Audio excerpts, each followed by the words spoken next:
Di kecian kurang di kampung tu Pak Ambo, kalau mau kecian di kampung tu ke mama ke dusanak di kampung tu, mama iko riba karajo ko berantilah jangan betu je cara sistem gadai awak. Kecik orang di kampung tu alun layang ali kami lama deko ya macamnya itu caknya Pak. Dak mau ditekan kebenaran. Kenapa harus dicaci maki Pak Ibu? Ya. Orang-orang seperti Adi Hidayat, seperti Abdul Samad, seperti Khalid Basalamah kok begitu dihina, dicaci maki, apa salah mereka? Tapi begitulah manusia hari ini Pak Ibu. Dan ini sudah ya digambarkan pada peristiwa Isra dan Mi'raj, menggadai sawah, menggadai karambi, menggadai itu riba. Kenapa?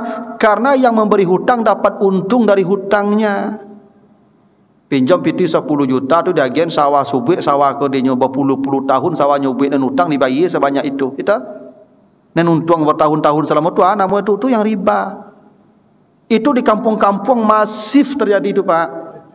Sistem gadai itu. Entah jangan Bapak Ibu kira riba itu hanya di bank. Enggak.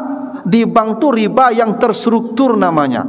Riba yang terorganisir. Di kampung-kampung tu riba personal tu lebih hebat tu daripada di bank. Semua pinjam meminjam hutang piutang yang ditarik keuntungan tu riba.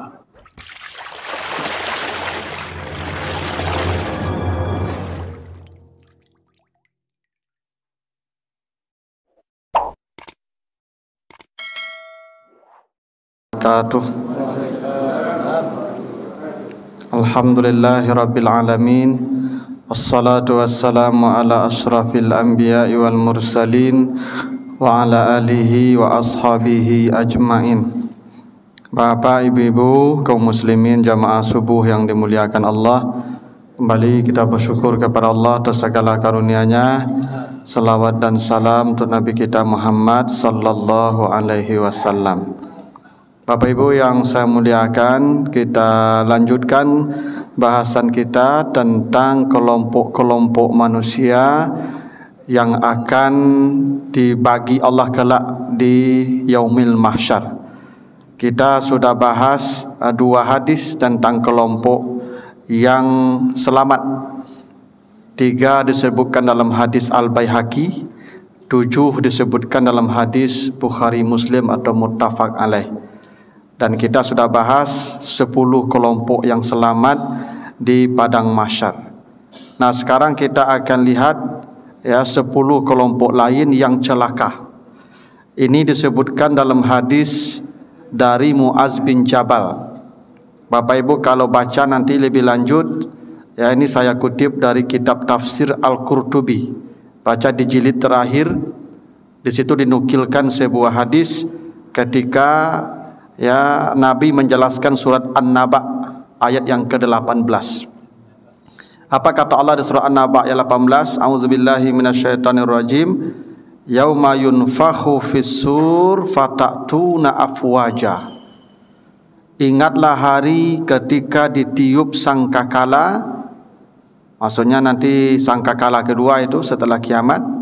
Maka kamu akan datang di hari itu berkelompok-kelompok. Afwaja. Afwaja itu jamak dari faujun. Ya, kalau banyak dia afwaja. Jadi kalau satu kelompok itu faujun, ya. Nah, kalau banyak kelompok afwaja. Nah, makanya ada di surah An-Nasr ya, iza jaa nasrullah wal fath wa ra'aitan nasa yadkhuluna fi dinillahi afwaja. Berkelompok-kelompok. Jadi kata Allah ketika ditiup sangkakala yang kedua, kamu akan datang menghadap Allah berkelompok-kelompok. Bukan satu kelompok, banyak kelompoknya. Nah, ayat ini ketika turun, Muaz bin Jabal langsung bertanya. Apa kata Muaz? Ya Rasulullah, ara'aita qala Allah Ta'ala yauma yunfakhu fis-sur fatatuna afwaja. Apa maksudnya kamu datang berkelompok-kelompok itu? Apa maksudnya kata Muaz? Faqala an-nabi sallallahu alaihi wasallam, ya Muaz laqad sa'alta an amrin azim summa arsala ainahi bakian. Nabi menangis terseduh-seduh. Jadi ketika Muaz bertanya apa maksud berkelompok-kelompok, Nabi menangis terseduh-seduh. Apa kata Nabi? Ya Muaz, engkau telah bertanya perkara yang sangat dahsyat. Engkau telah bertanya perkara yang sangat dahsyat. Ketahuilah, yuhsyaru asratu asnaf min ummati ashtatan kad mayyazahumullah ta'ala min jama'atil muslimin wa baddala suwarahum. Ketahuilah Muaz, kelak ada 10 umatku, 10 kelompok umatku yang mereka akan dibagi-bagi Allah dan dipisahkan dari kelompok umatku yang bahagia. Jadi ada 10 kelompok umatku yang celaka yang dipisahkan dari umatku yang bahagia, kata Nabi. Tapi ini umat Nabi Muhammad, kita bukan orang kafir, umatku. Wa baddala suwarahum, dan Allah mengubah bentuk mereka. Jadi kelak ada kelompok dari umat Muhammad ni yang wajahnya, tampilannya beda dengan kelompok yang banyak, yang mayoritas. Ada 10 kelompok, kata Nabi. Nah, tentu kita berlindung agar kita jangan termasuk kelompok ini salah satunya. Yang pertama, kata Nabi, faminhum ala suratil qiradah fal qattad minan nas ain namam. Ada satu kelompok dari umatku nanti akan dibangkitkan yang wajah mereka diubah jadi kera. Nabi sebut begitu. Ada manusia atau umat Nabi Muhammad yang bentuknya seperti kera. Ya, pasok kasar seperti baruk. Ada nanti itu. Bapak Ibu kalau tidak percaya, lihatlah nanti itu. Nabi sebut begitu. Ada yang diubah bentuknya seperti kera. Siapa mereka? Qattad, ya, minan nas ain namam, yang di dunia lidahnya suka menyakiti orang. Jadi lidah ini yang pertama menjadi masalah. Itu kenapa Nabi katakan, siapa yang beriman dengan Allah dan hari yang akhir, falyakul khairan, bicaralah yang baik-baik. Kalau tidak bisa yang baik-baik dia bicara, falyasmut, diam saja. Kini Masya Allah Bapak Ibu, di media sosial orang mengecek kalamak dinyo siapa. Orang kata singgung, orang kasaki hati, fitnah, tak tanggung bahasa lewarannya Bapak Ibu. Kasihan kita dunia kayak gini Bapak Ibu. Main fitnah, main caci, main hina. Kata Nabi, nanti di akhirat yang begitu lidahnya jadi baru ada. Makanya Bapak Ibu kalau anda ingin begitu, hati-hati mengecek. Kalau tak perlu jangan mengecek. Kalau tak penting jangan mengecek. Kalau lepas gunung kecek. Kalau tak, kadang-kadang awak ko asa mengecek saya Bapak Ibu kan. Kalau orang awak kalau dikecek tu mengangu lu kok mengecek je. Kau tak fikir mengecek Bapak Ibu. Ya tu. Apa kau kecek lah keluar saya banyak orang lah sakit hati orang kali tarik nak bisa Bapak Ibu. Kan itu kata Nabi ketika Nabi Isra dan Mi'raj. Apa tamsil yang diperlihatkan ke Nabi pada perjalanan Isra Mi'raj itu? Ada satu batu keluar onta dari batu itu. Awalnya keluar enak, gampang keluarnya onta itu. Begitu sampai di luar sudah membesar badannya, mau masuk lagi tidak bisa lagi. Nabi tanya ke Jibril, ya Jibril, apa itu? Kenapa ada onta keluar dari batu masuk lagi tidak bisa? Kata Nabi, itu tamsilan umatmu nanti. Pada masanya umatmu akan gampang berkata-kata dan dia tidak memikirkan ucapannya. Begitu dia keluar ucapannya, orang sudah sakit, ucapan sudah tersebar ke mana-mana, dia tidak bisa lagi menarik ucapannya. Itu akan terjadi pada waktunya nanti. Dan sekarang kita lihat itu terjadi Pak Ibu. Itu makanya Pak Ibu jangan di-share-share yang tidak valid. Kan jawab kini kan gitu Pak, asal datang ke WA group langsung di-share, padahal tu hoax. Makanya Bapak Ibu, itu yang pertama yang akan mencelakakan manusia nanti di padang mahsyar, mulut. Ya. Apalagi yang suka menghina orang zaman kini. Saya nak tahu kenapa ulama kok dihina, kenapa orang saleh kok dipersekusi, dicaci maki.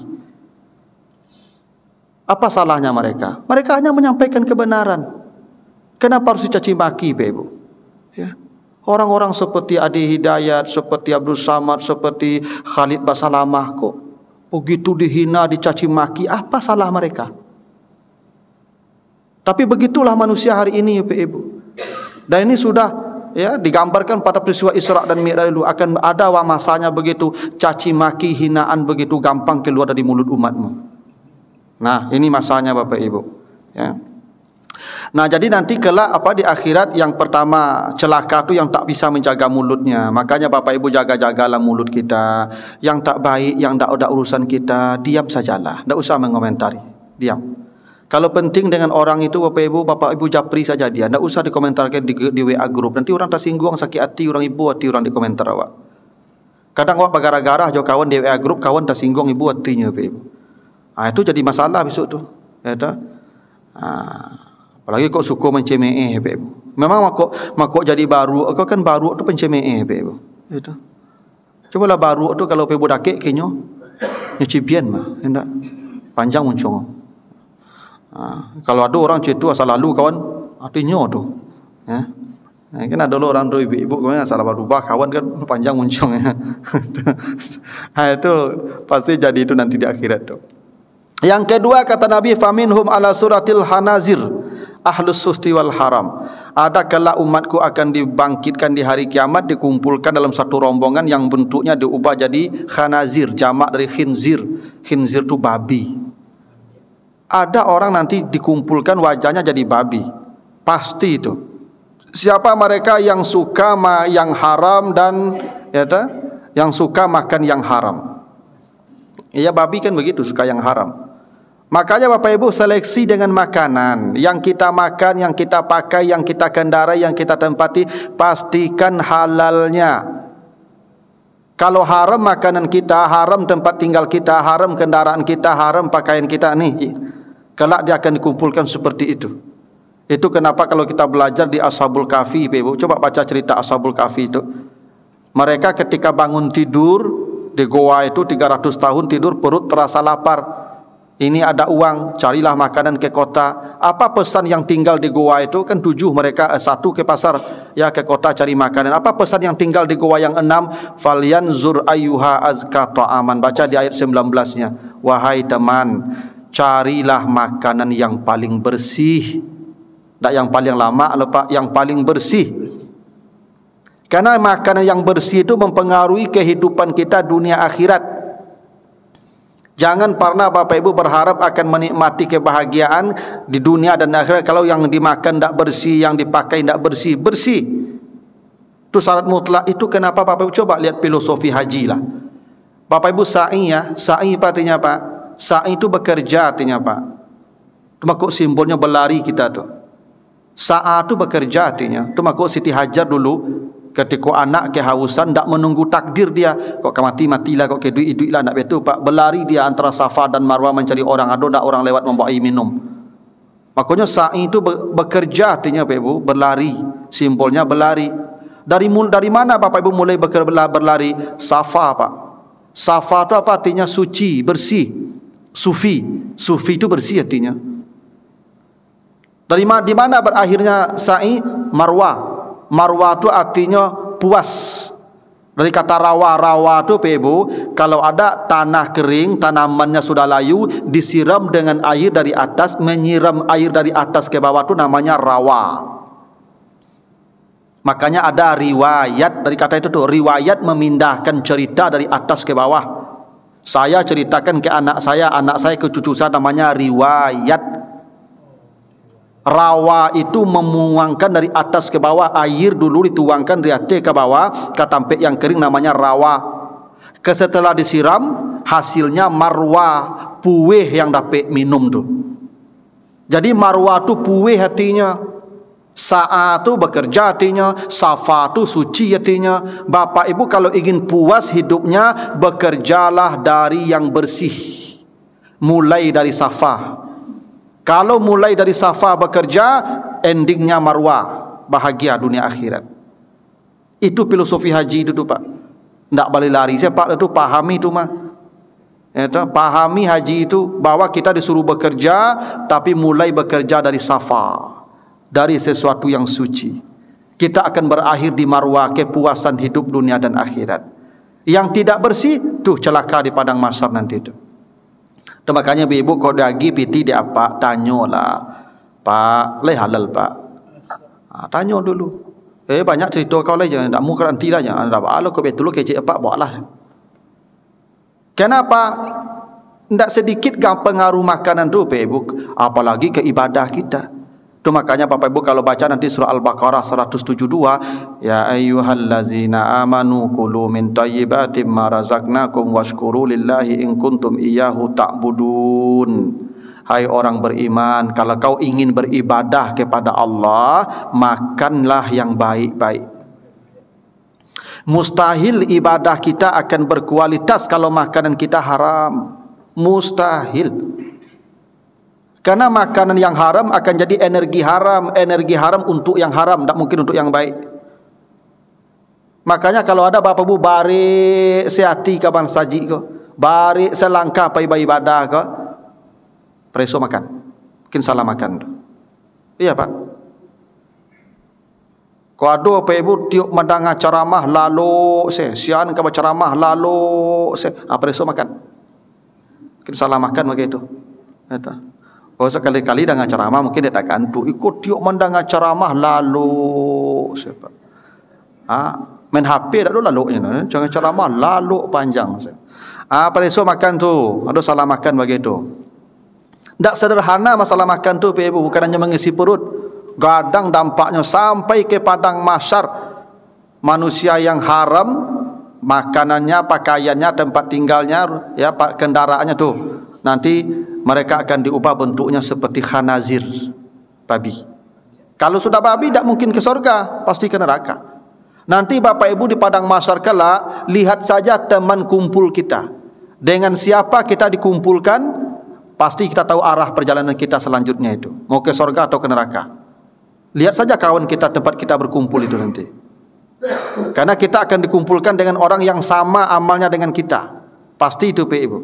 Siapa yang sama dengan kita amalnya, kita akan berkumpul dengan itu nanti di akhirat tu. Itu makanya kata Nabi, almar'u ma'aman ahabbah. Semua orang akan dikumpulkan di akhirat bersama orang yang dia cintai.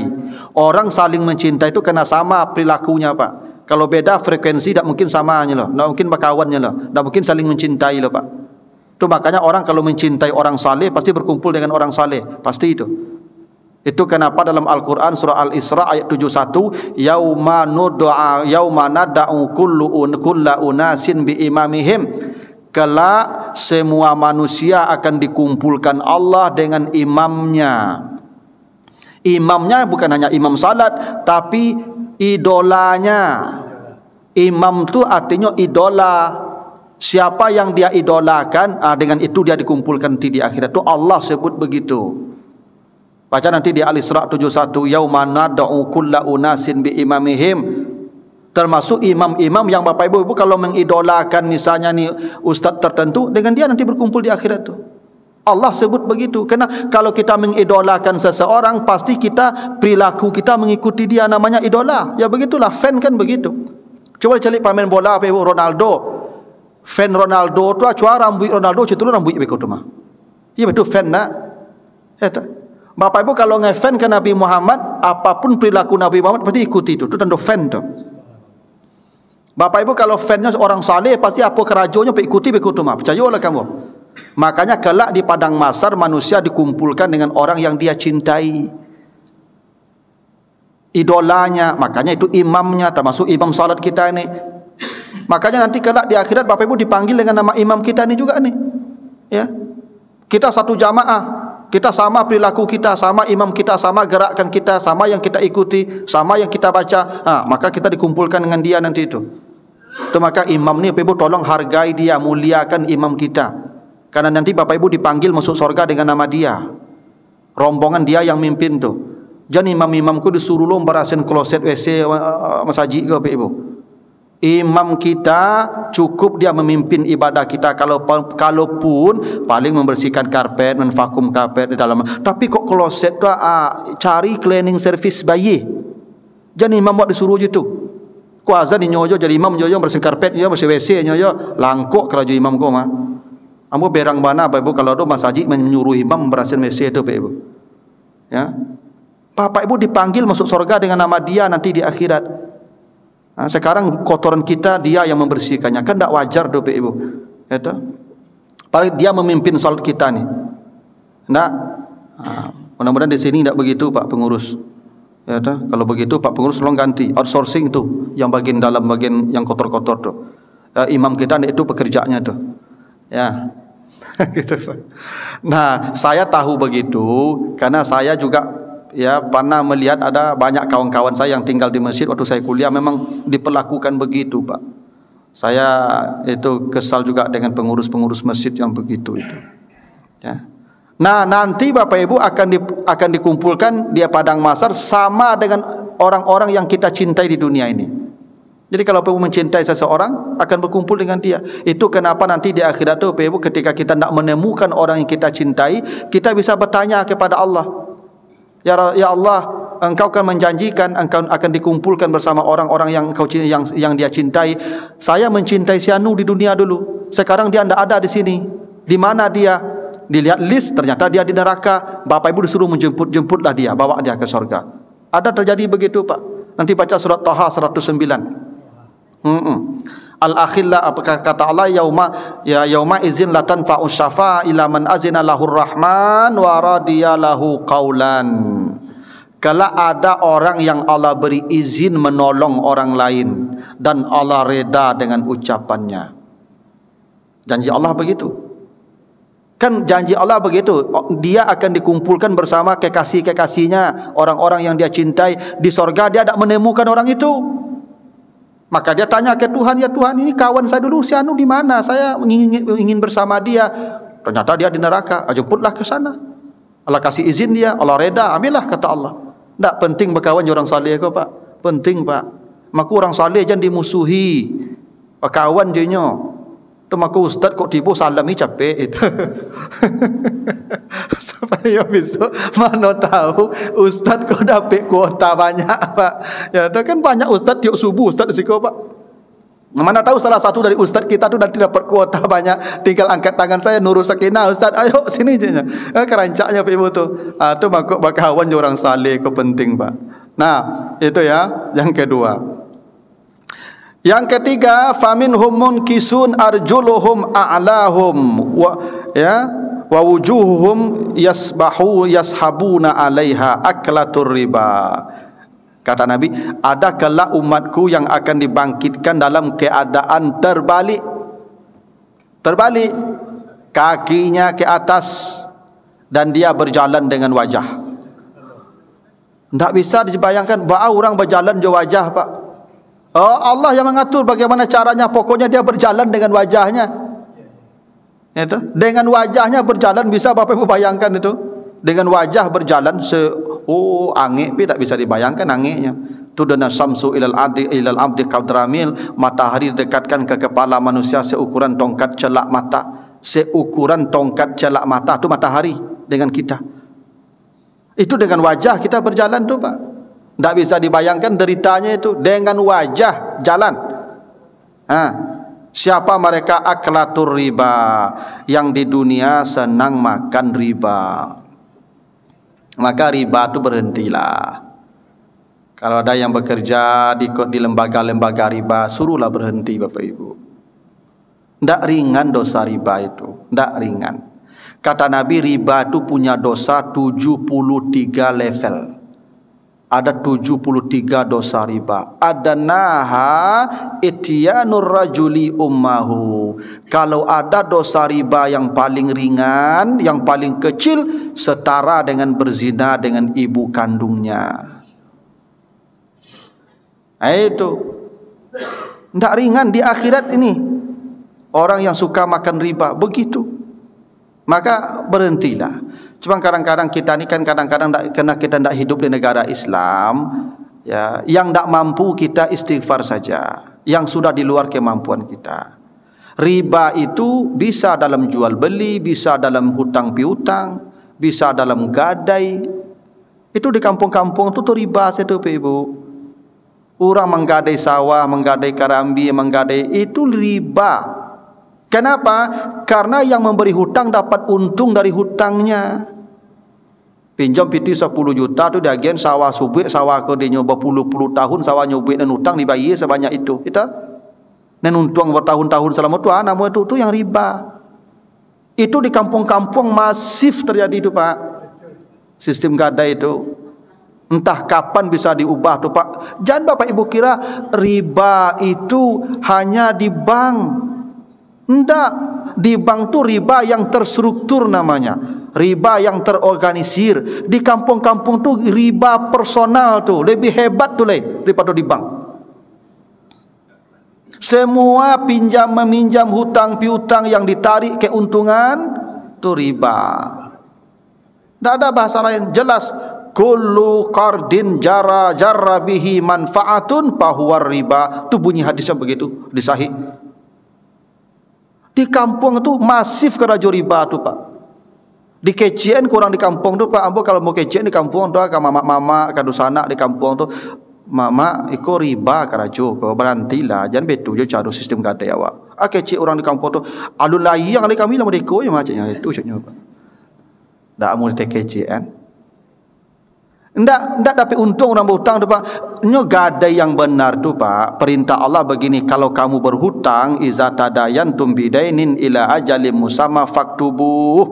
Kalau kau berhutang, tulis hutangmu. Nah, gadai ini jaminan. Namanya rihanun makbudah. Itu jaminan kalau dalam batas waktu yang disepakati dia tidak mampu membayar hutang, maka gadai ini dijual pembayar hutang. Maka barang yang digadaikan tidak boleh kurang dari nilai hutang. Jaminan. Nah, harta ini tetap dipegang oleh yang berhutang. Yang memberi hutang hanya megang surat-suratnya saja. Pak Ustaz, pinjam ambo piti 5 juta lah. Ko motor ambo jaminannya. Anan motor tetap dipakai oleh yang berhutang. Ambo pacik BPKB saja. Kalau dalam batas waktu yang disepakati dia ada bayar hutang, motornya baru dijual. Itu gunanya gadai itu. Kalau saya pakai kendaraannya selama dia belum bayar hutang, namanya riba. Saya ambil untung dari hutang. Nah, ini Bapak Ibu, ini pokoknya rasa takut saja. Kalau tidak ada rasa takut, ya apa boleh buat. Tapi kalau ada rasa takut, ini Nabi sudah sampaikan. Pokoknya ancamannya serius. Itu. Makanya kalau dosa anak awak di kampung Pak yang suka menggadai-gadai itu, sudahlah berhenti itu Pak. Ya. Hutang ini bikin hutang sistem baru. Kalau tidak bagi hasil, tapi untuk modal bagi hasil namanya mudarabah. Mudarabah boleh. Dapat untung ya tak apa-apa, mudarabah akadnya. Pak, ambo ka menggalih tak ada modal, ayolah ambo galih Pak. Ambo goleh goreng baru modal apa 10 juta. Aku sudah ambo pinjam 10 juta. Baru untung apa 1 juta sebulan mau ibu surang Pak. Mau ya Pak, mau yang untungnya ya Pak bayi utang sampai 10 juta. Keuntungan tu tak apa-apa, namanya mudarabah. Tapi kalau mudarabah Pak Ibu dia harus siap-siap untung bagi bersama, rugi tanggung bersama.